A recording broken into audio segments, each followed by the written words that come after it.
네, 오늘 책으로 62쪽입니다. 62쪽 펼쳐놓으시고요. 오늘 함께 기도하고 주의 말씀 나누도록 하겠습니다. 사랑의 하나님, 참으로 감사를 드립니다. 오늘도 저희들에게 소중한 날을 허락하여 주옵시고 또 함께 모여 주의 말씀으로 교제할 수 있도록 은혜를 주심에 감사를 드립니다. 양떼의 발자취를 따라 바르게 영적 원리를 묵상하고 정말 이 원리에 따라 저희들의 삶에 실천함으로써 날마다 주의 생명을 풍성하게 공급받고 소유할 수 있는 저희들이 될 수 있도록 인도하여 주시옵소서. 오늘도 주님을 갈망하여 이 자리에 함께 모였습니다. 저희 굶주린 저희 영혼에게 하나님 공수로 보내지 마시고 하나님의 풍성한 생명으로 공급하여 주셔서 오늘 하루도 주님으로 만족하다 고백하는 저희들이 될 수 있도록 은혜를 베풀어 주시옵소서. 예수님의 이름으로 감사하며 기도드립니다. 아멘.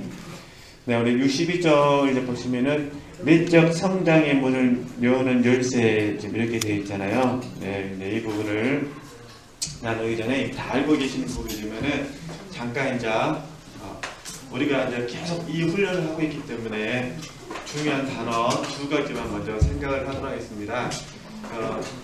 첫 번째가 저희 금년 표어도 되잖아요. 누림이 있는 삶이잖아요. 그러니까 지금 저희들이 십자가를 통해서 이 십자가의 역사를 통해서 저희들이 경험하고 있는 첫 번째가 뭐냐면 누림입니다. 누림.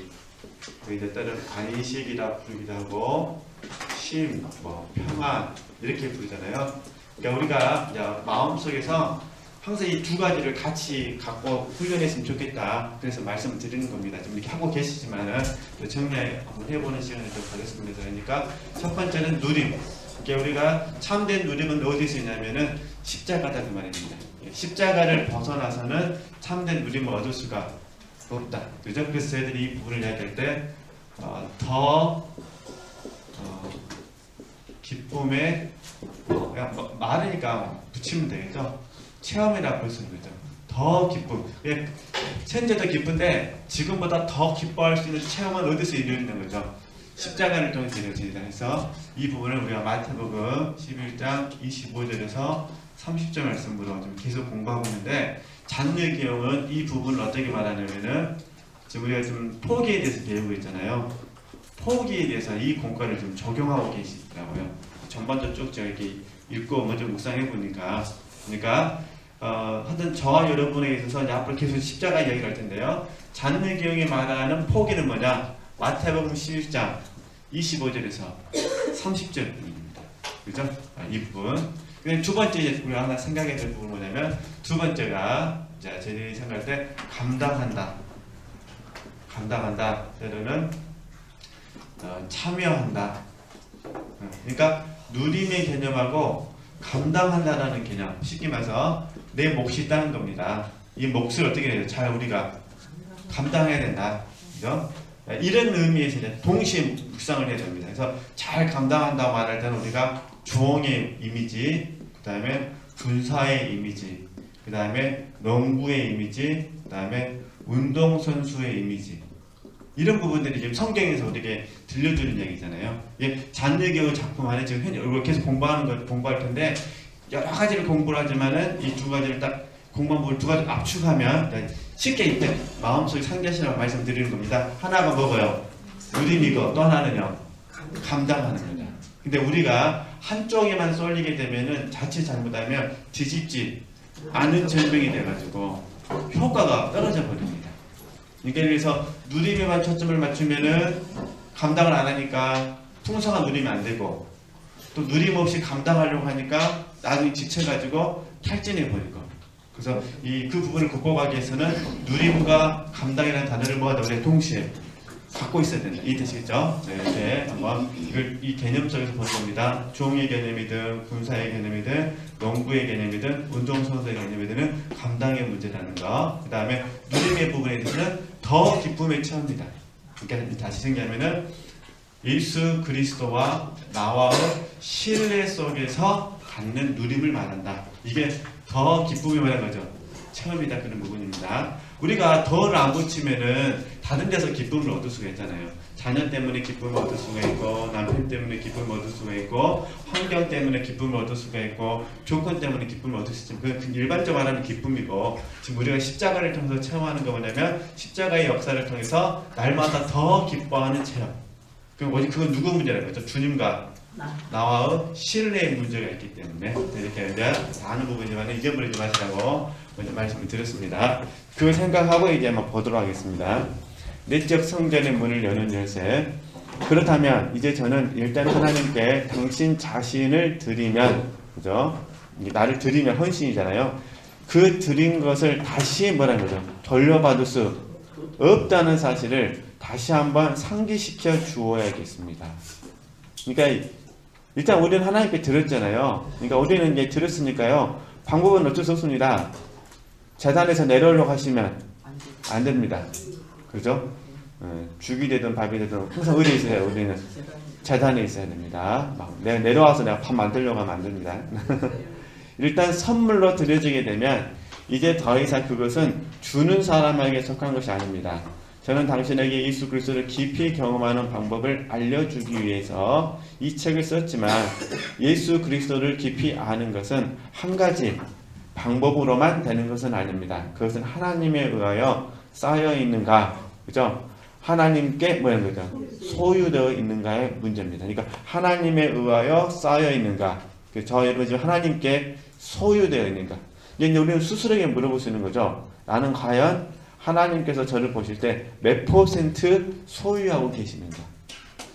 이게 좀 어려울 수도 있는데 쉽게 말하는 표현이에요. 하나님께서 나를 바라보시면서 얼마만큼 하우머치라잖아요. 얼마만큼 주장할 수 있는가? 이렇게 질문하시면 좀 더 솔직한 대답이 나오죠. 하나님께서 저와 여러분을 주장하고 계시잖아요. 주관하고 계시고 다스리고 계시는데 문제는 얼마만큼 다스리고 계시는가? 이 질문을 한번 해보면은 우리가 우리 자신이 지금 아직도 입술과 마음, 그다음에 몸을 통해서 얼마만큼 내가 종으로서 살고 있는가를 알 수가 있는 거죠. 얼마만큼 주장되고 있는지 1% 어떠신 것 같으세요? 이것도 동의가 되세요? 아니면 이것도 못하신 것 같으세요? 솔직히 우리가 1%라 어떻게 말하겠습니까? 그러니까 베드로의 고백이 진실인 것 같아요. 누구만 아십니다. 할렐루야. 주님만 아십니다. 그렇죠? 저도 마찬가지죠. 저 어떻게 주님께 이렇게 고백하겠습니까?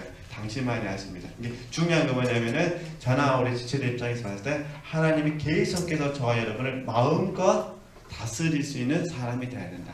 네, 그런 개념이라는 거. 그러니까 하나님에 의하여 쌓여 있는가, 하나님께 소유되어 있는가, 그런 개념을 이해하시면 되실 것 같습니다. 우리는 자기 포기에 대해서 이야기를 나눴습니다. 자기 포기 이렇게 맡긴다, 그렇죠? 지금 이 개념으로 보면요, 헌신으로 가버려요, 그렇죠? 주님을 아는 일에 진보가 있으려면 자기 포기가 가장 중요합니다. 나를 하나님께 드려야 된다, 나를 하나님께 맡겨야 된다, 나의 어떤 부분을 내려놔야 된다, 하나님의 손을 받아들여야 된다. 이게 지금 다 자기 포기 개념이잖아요. 사실 자기를 포기하는 것은 내적인 성장, 다시 말해 주님이 임재하시는 장소로 들어가는 문을 여는 뭐라는 거죠? 열쇠이자 헤아릴 수 없이 깊은 단계로 나아가는 문들을 여는 열쇠입니다. 그러므로 자기를 포기한다는 것은 내적인 영적 생활에 이르는 뭐라는 거죠? 열쇠입니다. 그러니까 결국은 누가 나를 잘 포기하느냐. 그래서 이건 지난주에 말씀드렸듯이 자기 부인과 자아 부정으로 이해하셔야 된다. 그런 부분입니다. 자기를 포기하고 주님께 완전히 맡겨드리는 방법을 아는 그리스도인은 곧 뭐라는 거죠? 완전함에 이르게 됩니다. 그래서 맨 아래 부분 보시면요, 우리가 이제 완전함의 정의에 대해서 한번 보도록 하겠습니다. 저자가 말하는 완전함이란 죄가 전혀 없는 완전함이 아니라, 죄가 없는 상태가 아니라 절대적으로 완전하게 언제 어떠한 상황에서든지 간에 항상 하나님의 뜻에 뭐라는 거죠? 일치하게 살아가는 삶, 또한 그렇게 살고자 하는 뭐라는 거죠? 의지를 가지고 사는 삶을 말합니다. 지금 우리는 세 번째가 맞는 것 같아요. 그렇죠? 첫 번째는 아니고 아직 죄가 있으니까. 두 번째는요, 절대적으로 완전하게 하나님의 뜻과 일치하는 것도 아니고. 세 번째는 그렇게 하고 계시죠? 그렇게 뭐라고 하죠? 살고자 하는 뭘 드립니까? 의지를 가지고. 그러니까 우리 셋 중에 하나 들어갔습니다. 그러니까 그 가장 기본적인 게 뭐냐면 자기를 포기하는 거다. 그러니까 자기를 부인하고 날마다 자기 십자가를 지고 이 개념을 좀 이해해 주셨으면 좋겠습니다. 그러면 이제 한번 다시 좀 보충 설명 좀 해드릴게요.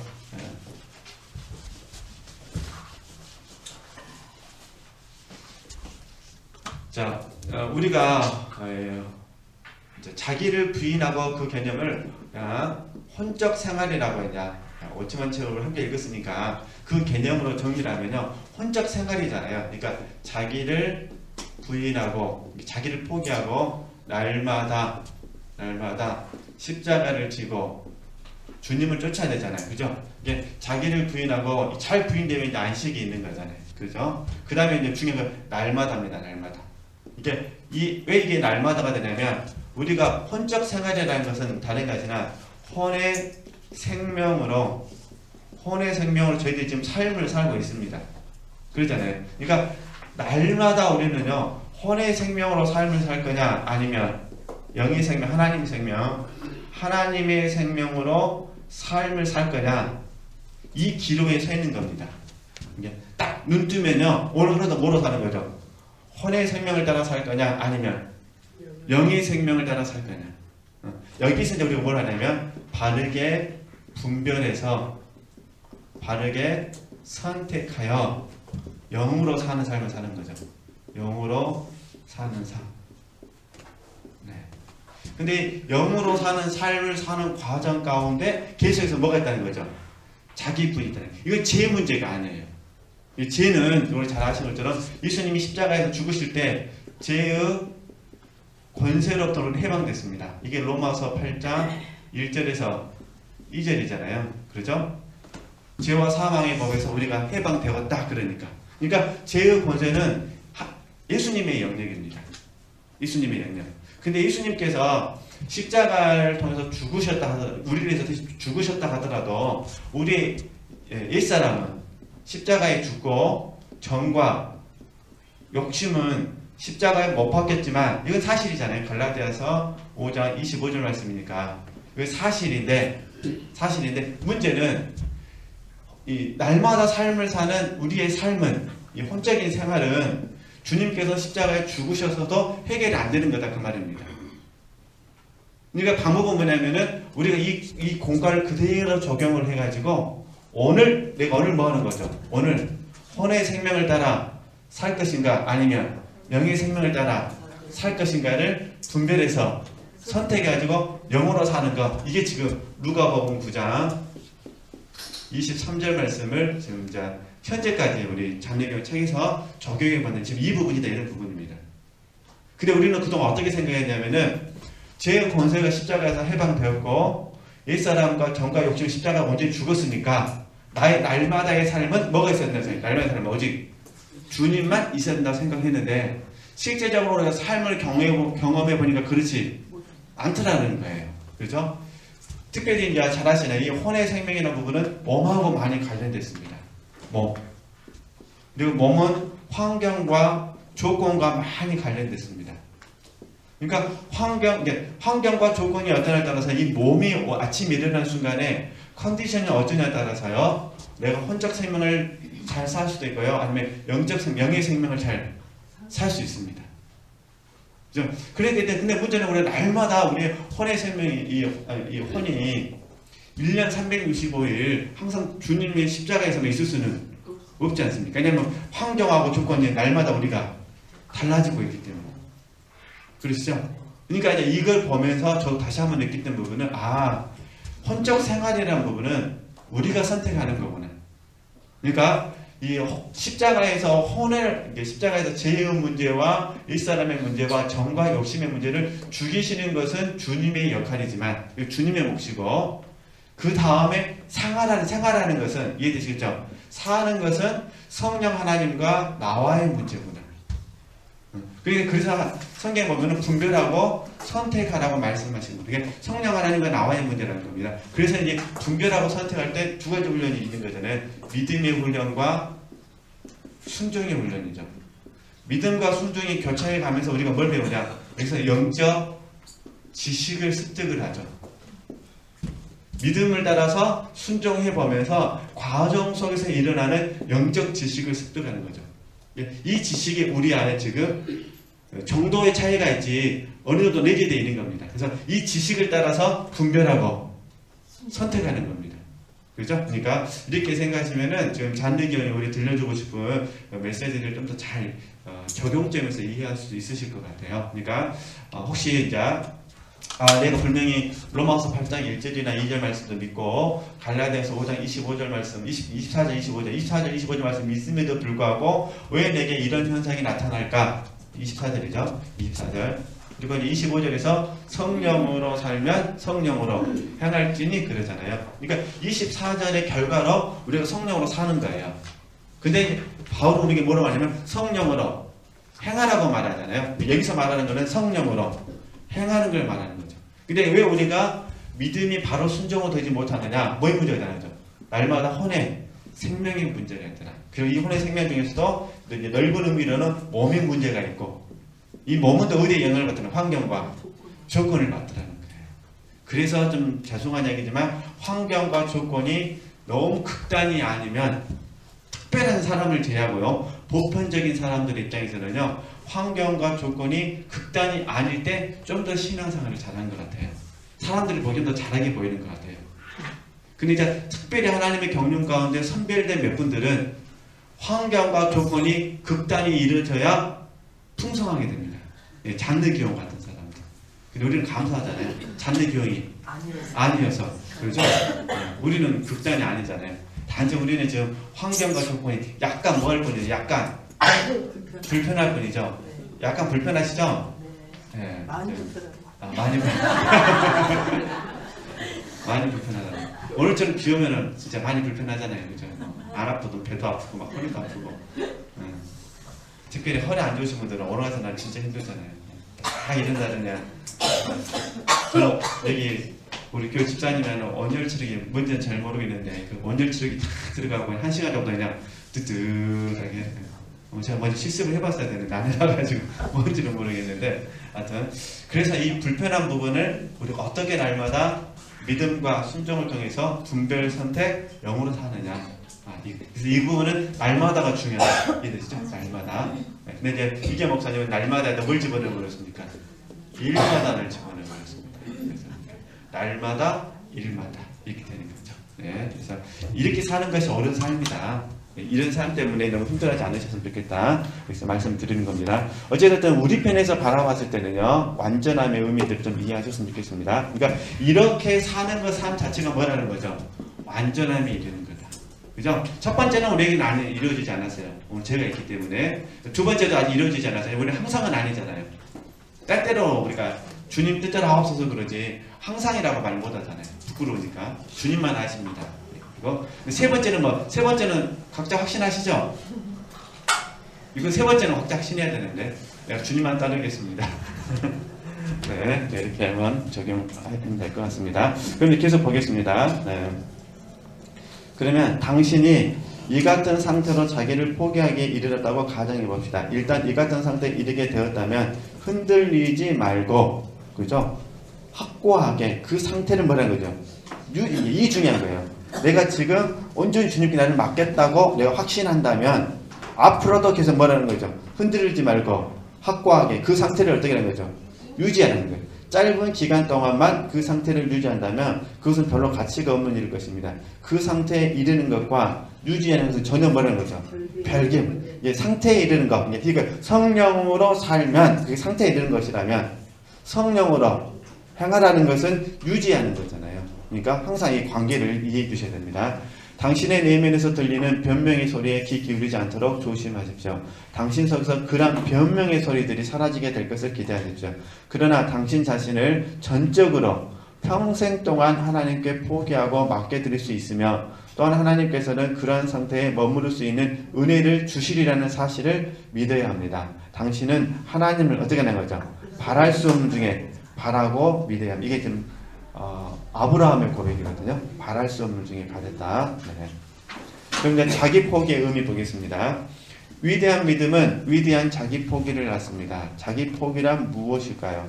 자기 포기가 무엇인지 이해할 수 있다면 더 쉽게 그러한 덕목을 소유할 수 있습니다. 자기 포기란 자기의 모든 염려를 던져버리는 것입니다. 그죠? 이제 자기의 뭐라는 거죠? 모든 염려를 던져버리는 것입니다. 자기 포기란 자기의 모든 필요사항, 즉 모든 문제를 다 떨쳐버리는 것입니다.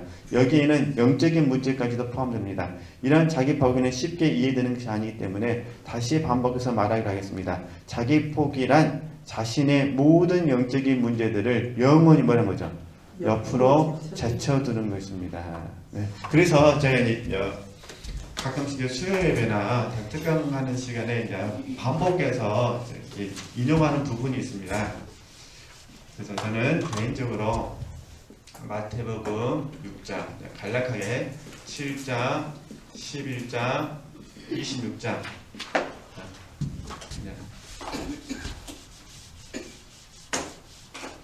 이 부분을 이제 간략하게 이제 말씀을 드리면 이런 부분이에요. 이제 예수님의 모습이거든요. 예수님께서 저와 여러분에게 나에게 지금 이 과정을 통해서 훈련하고 계신다. 저는 그렇게 믿습니다. 물론 이제 성경학자들은 이렇게 해석하지는 않습니다. 근데 마태복음 6장에서는 주로 뭘 말씀하시냐면은 너희는 먼저 그의 나라와 그의 의를 구하라 그러시거든요. 근데 이 과정에 있어서 첫 번째 선제 조건이 뭐냐면 염려를 맡기는 법이에요. 염려를 내려놓는 법이거든요. 그리고 이 염려를 왜 내려놓지 못하느냐? 믿음의 결혼 때문에 그러는 거예요. 믿음이. 그러니까 6장에서 우리가 마음 눈이 밝아지면, 그래서 이제 눈의 이야기가 나오는 거거든요. 마음 눈이 밝아지게 되면 어떻게 되느냐면은 먼저 그의 나라와 그의 의가 보여지고, 그러면서 그의 나라와 그의 의를 구하는 과정 가운데 염려를 내려놔야 된다는 법을 배우게 된다, 그런 부분입니다. 그리고 이제 7장에 가서 뭘 배우냐면은 그분이 하나님 아버지이심을 배우는 겁니다. 그래서 하나님 아버지가 저와 여러분에게 가장 좋은 것을 주신다. 이걸 배워요. 가장 좋은 것은 누구냐? 하나님이시다. 당신을 주시는 것이다를 배우는 겁니다.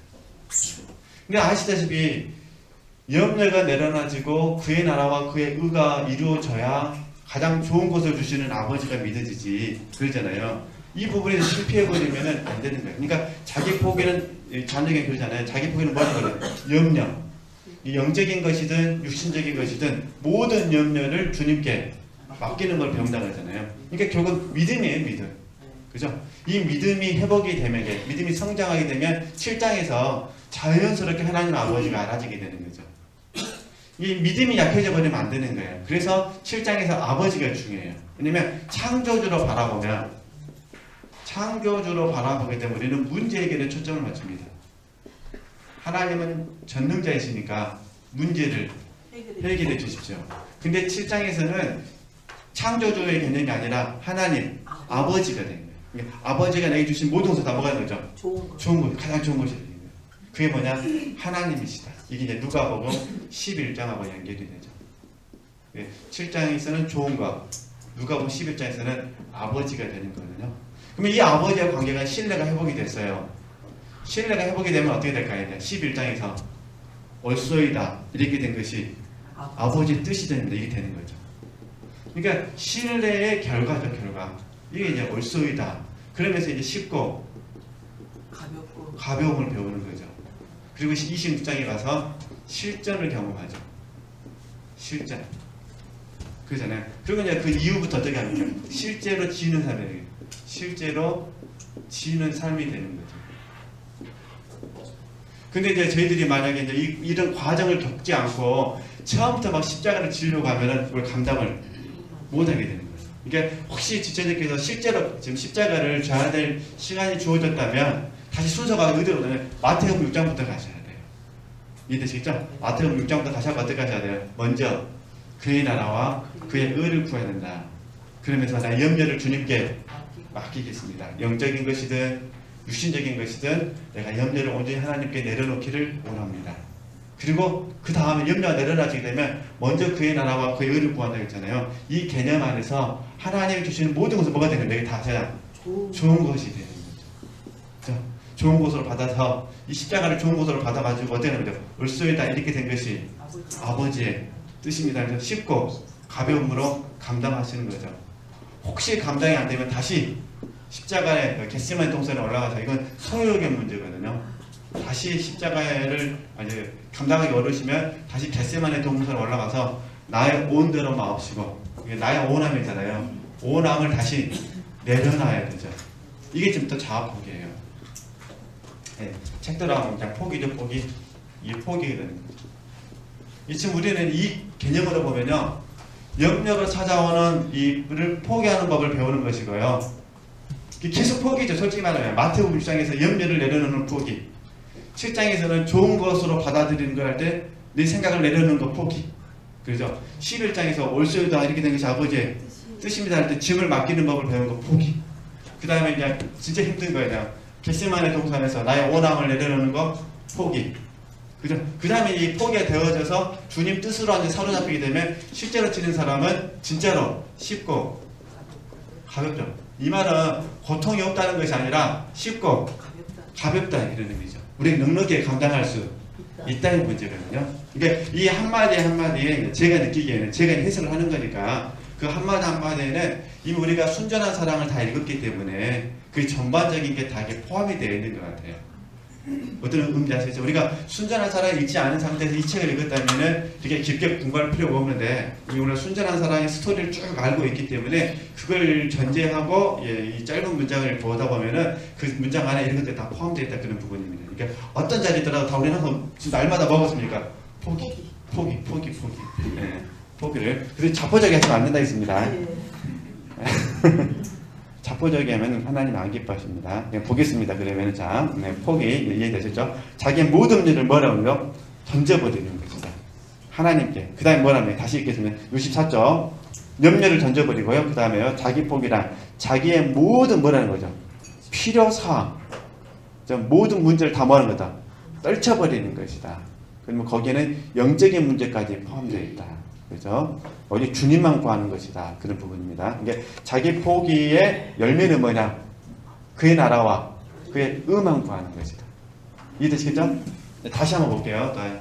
그러니까 마태복음 1장에서 자기 포기의 결과 그의 나라와 그의 의를 구하는 겁니다. 마태복음 10장에서 자기 포기의 결과 하나님은 내게 가장 좋은 것을 주시는 아버지이십니다.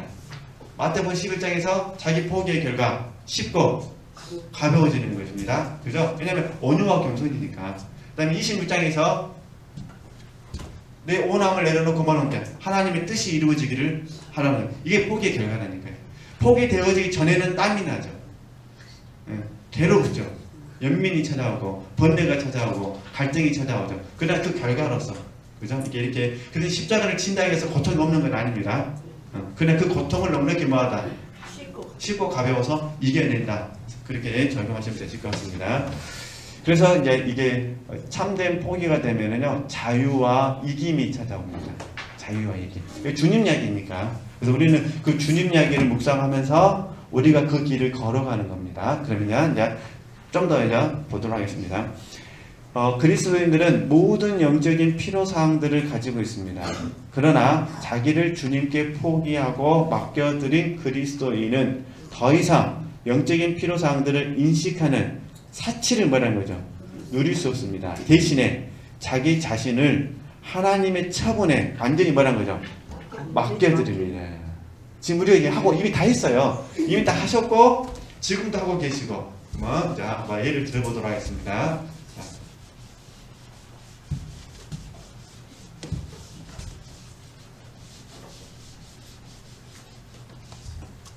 우리가 이제 히브리서 말씀을 묵상할 때, 히브리서 4장 말씀을 묵상할 때, 4장 12절 말씀, 13절 말씀을 묵상할 때 곰곰이 생각하시면 돼요. 우리는 이 말씀 자체로만 묵상하고 있는데 실제로는 히브리서 4장의 그 전체적인 맥락으로 보면은 예수 그리스도가 대제사장으로 나오죠.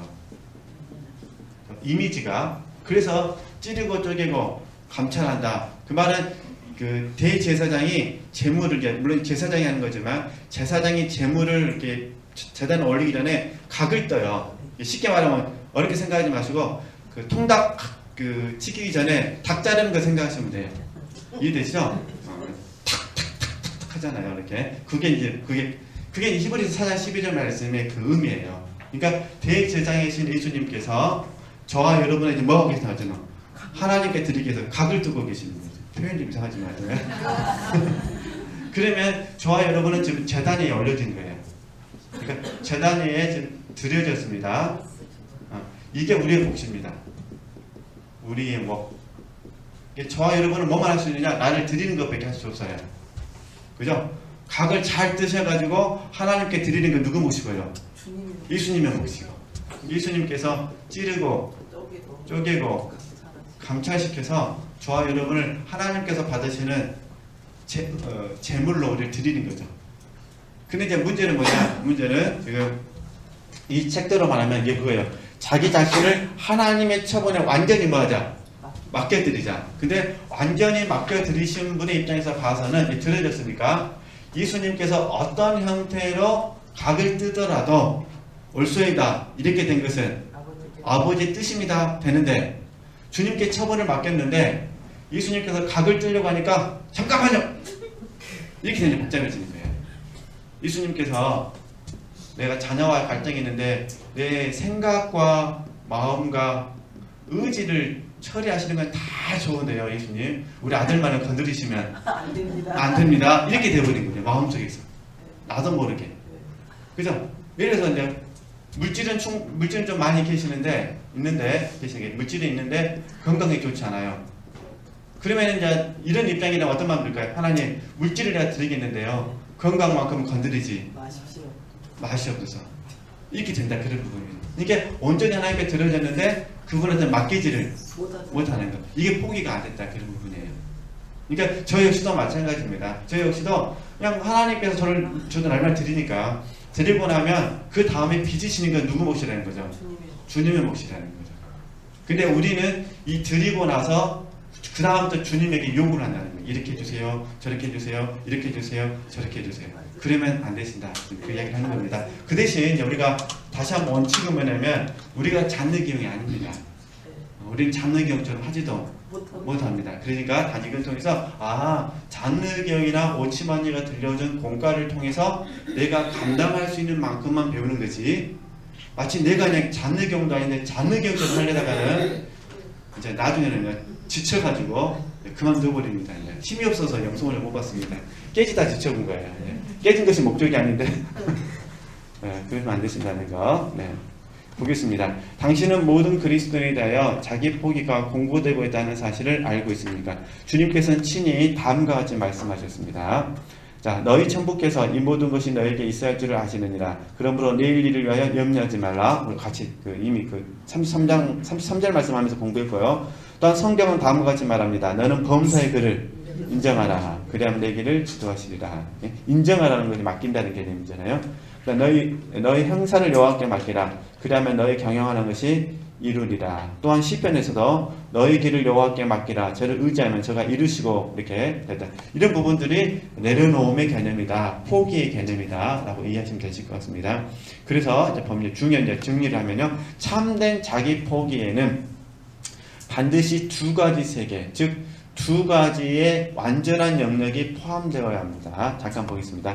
당신의 삶에 있어서 모든 외적인 부분, 즉 실제적인 것들과 관계된 자기 포기가 있어야 되고 실제적인 것과 관련된 자기 포기, 또 하나는요. 모든 내적인, 즉 영적인 것들과 관계된 자기 포기가 있어야 된다. 이해되시겠죠? 그러니까 이런 부분이에요. 내가 개인적인 하나님과 나와의 관계성에서도 자기 포기가 있어야 되고 내가 누군가하고 관계를 맺고 있는 그곳에서도 뭐가 있어야 되죠? 자기 포기가 있어야 된다. 이게 결국은 범사에 그런 의미겠죠. 범사에 자기 포기가 있어야 된다. 당신은 주님께로 나와서 당신의 모든 관심을 다 포기하고 내려놓아야 합니다. 이제 당신은 당신 자신에 대해서는 잊게 되고 그 순간부터 계속해서 뭐죠? 주님에 대해서만 생각하게 됩니다. 오랜 기간 동안 이렇게 함으로써 이제 오랜 기간입니다. 단순간 된 것이 아니다 그 말이잖아요. 오랜 기간 동안 이렇게 함으로써 당신의 마음은 어디에도 얽매이지 않은 상태에 있게 될 것입니다. 그죠? 이걸 저희들이 가끔씩 순전함이라고 표현하거든요. 어디에도 뭐라고 하죠? 얽매이지 않은 상태. 당신의 마음은 완전히 자유롭고 평안한 상태에 있게 됩니다. 그래서 제가 조금 전에 말씀드렸듯이 저희들이 자유를 얻게 되고 그 다음에 이김을 얻게 되죠. 그래서 물론 이제 이 자유와 이김, 이제 자유 노력의 안식을 가져다 주잖아요. 자유와 안식, 이김 이걸 통틀어서 최종적으로 저희들이 헌신으로 가게 되죠. 헌신. 이렇게 보면은 잔느경이 말하고 싶어하는 거나 오치마니가 말하고 싶은 부분들을 조금 이제 추상적이지만 이해할 수 있습니다. 특히 오치마니 같은 경우는 제가 이전에 여러 번 말씀드렸는데 이렇게 말하잖아요. 나는 주 안에서 모든 것을 원한다. 그러나 나는 주 밖에서 아무것도 원하지 않는다. 이 개념을 이제 이해하게 된다는 거예요. 그러니까 행위적으로 내가 무엇을 하느냐 아느냐가 중요한 것이 아니라 내 마음이 일단 내 마음이 주 밖에 있느냐 아니면 주 안에 있느냐가 중요합니다. 그죠? 그 다음에 봐보세요. 원한다, 원하지 않는다가 중요한 것이 아니라요. 주 안에서 이 말은 뭐냐면 내 안에 계신 주님이 원하시면 나도 뭐 하는 거죠? 원한다 그 말이겠죠. 이 주 밖에서는 주님이 안 계시잖아요. 이게 주님이 원하지 않는 것은 나도 아무것도 원하지 않는다 이렇게 해석을 해야 돼요. 그렇죠? 그러니까 무엇을 했냐 안 했냐가 중요한 것이 아니라 다시 정리하면은 나는 이제 쉽게 풀어서 정리하는 이런 부분입니다. 주님이 원하면 나도 원하고 이해되시겠죠? 주님이 원하지 않으시면 나도 원하지 않는다 이렇게 되는 겁니다. 이게 참 이게 굉장히 쉬운 이야기라 그래서 자유는 우리에게 안식과 이김을 가져다 주는데 나중에는 이 자유를 반납을 해야 되잖아요. 자유를 반납하니까 결국 뭐로 간다는 거죠? 헌신으로 간다. 그래서 자유를 반납한다. 그래서 이 얘기 뭘 적용하냐면 자원하는 마음으로 들어갑니다. 그래서 같은 말로 단 마음으로 이렇게 저희들이 적용하는 겁니다. 이게 지금 우리가 이런 단어들을 모르는 게 아니라요. 우리 지체들께서 이렇게 반복적으로 삶에서 성공과 실패를 경험하시면서요. 이런 단어들의 의미들을 내 마음속에서 깊이 이렇게 와 닿게 하는 거예요. 그게 내 마음에 새겨지는 거죠. 이게 신비에 새겨지는 거거든요. 이런 부분들이 신비에 새겨지면 이게 나중에 이게 지혜가 돼요. 하나님께서 우리에게 주신 지혜가 되거든요. 이게 소유한다가 개념이에요. 그리고 나중에 하나님께서 딱 누군가를 만나서 교제를 나눌 때에 그걸 딱 생각나게 하셔가지고 그걸 어떻게 하는 거죠? 꺼내셔서 상대방에게 먹이시는 거죠. 지금이라서 이게 사역자의 길이거든요. 이게 그래서 지금 지체들께서 사역자의 길을 가시기 위해서 이런 얘기를 계속해서 반복적으로 지금 공부하고 계시는 겁니다. 그러니까 오늘도 잘 배워보셨으면 좋겠습니다. 네, 그 다음에요. 그래서 지금 제가 이미 당신의 마음은 완전히 자유롭고 평안한 상태에 있게 됩니다. 근데 솔직히 이게 진짜 목적은 아니다. 미리 말씀드린 겁니다. 그렇다면 이 자기 포기의 훈련을 어떻게 실시해야 할까요? 매일 시간 그리고 뭐라고 하죠? 매일 순간 실시하십시오. 그죠? 매일 하십시오. 날마다 하십시오. 매일 시간 하십시오. 그 다음 어떻게 하죠? 매일 순간 하십시오. 그러니까 마음의 흐름을 살펴라 그 말이겠죠. 마음의 흐름을 살피시면서 동기와 목적. 그러니까 순간순간 하기는 힘드셔요. 그러니까 쉽게 하는 방법은 뭐냐면요. 첫 번째 쉽게 하는 방법은요. 항상 마음의 흐름을 살피시는 거예요. 마음의 흐름을. 그래서 두 번째 뭐 하시냐? 동기와 목적을 살피시는 거예요. 그리고 굳이 하나 더 붙인다면 말을 점검하시는 거예요. 말. 왜 그러냐면은 말이 튀어나오면서 그 말에 마음이 묻어서 나오거든요. 저와 여러분은 사기꾼이 아니기 때문에요. 이해되시겠죠? 전문적 사기꾼이 아니기 때문에요. 절대 말을 할 때 마음을 숨기지 말고 합니다. 우리 이 얼굴에 다 써져 버렸습니다. 해같이 빛나가지고 해같이 빛난 곳에 열받으면은 약간 빨간색이 들어오면 금방 다 들켜버립니다. 이해되시겠죠? 늘 평안했던 사람이 한 번 삐지면 그걸 극복을 못합니다. 그러니까 바로 삐진 게 말을 다 말 나와버려요. 그래서 이제 3번이 제일 어려운데 이 말한 김에 할 수 있으면 1번이나 2번을 날마다 하시면 되죠. 그죠? 마음의 흐름 항상 뭐 하시는 거죠? 살피시고 그 다음에 동기와 목적을 점검하시는 거예요. 매일 하십시오. 몇 시간 하십시오. 그 다음에 매 순간 하십시오. 물론 이제 이렇게 되기 위해서 우리가 이계 목사님의 가르침을 받아들여서 쉼표를 가집시다. 지금 이 훈련을 하고 계신 거예요. 지금. 그죠? 이게 쉼표를 갖는다는 것이 매일 그다음에 매 시간은 이게 쉼표죠. 근데 매 순간까지는 어려운 것 같아요. 좀 자녀의 경우는 좀 대단하신 분 같아요.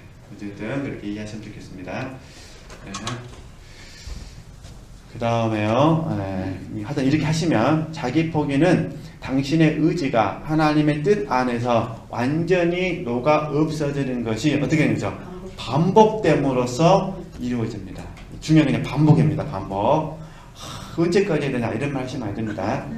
언제까지가 아니라 뭐라 하시면 돼요? 스스로가 될 때까지. 될 때까지. 이렇게. 즉 당신의 뜻을 하나님의 기쁜 뜻에 완전히 뭐라고 하죠? 던져 넣음으로써 영원히 당신의 뜻이 보이지 않는 상태에 있으라는 것입니다. 이건 뭐냐면 무관심이 되는 거예요. 그러면 지체들께서요 무관심에 관심을 가지실 필요가 없어요. 왜냐하면 관심에 초점을 맞추면 되거든요. 그러니까 관심사에 집중해 보세요. 지체들께서요 관심 있는 부분에 집중하게 되잖아요. 그러면 나의 어떤 부분이 무관심이 되죠. 자, 어떻게 좀 표현을 해야 될까요? 만약에 예를 들어서 지체들께서 사랑하는 자녀들, 얄미운 자녀들이 아니라 사랑하는 자녀들이 예를 들어서 수학여행을 6시에 아마 그러진 않지만 예를 들어보도록 하겠습니다. 6시에 간다. 이해되시죠? 얄미운 자녀들이 아니라 누가 어떤 자녀들이야? 사랑하는 자녀들이 지금 6시에 수학여행 간다. 그러면서 도시락을 싸달라는 거예요. 그러면 어떠세요? 이 말 듣는 순간에 지체들께서 나에 대해서 관심이 생기셔서 열 받으세요? 아니면 저것들이 피곤해 죽을까봐 지 엄마 죽는지는 모르고 도시락 싸달라고 이렇게 말해서 아니면 그냥 뭐 하세요? 관심. 자녀가 집 나서는 순간부터 돌아오는 순간까지 행복하기만을 바라서 즐거운 마음으로 집중이 되세요. 즐거운 마음으로 집중이 되겠죠? 이 관심이라는 거예요. 이 관심에 몰두되어 있잖아요. 그러면 내가 얼마나 힘든지, 내가 얼마나 잠을 못 잤는지, 도시락 싸는데 돈이 얼마 들었는지 이렇게 전혀 계산되지 않은 거예요. 근데 예를 들어서 이제 사랑하는 자녀가 아니라 사랑하는 남편이 떠나버려요. 6시에 떠나겠대요. 그러면 근데 갑자기 마음이 어떻게 될까요?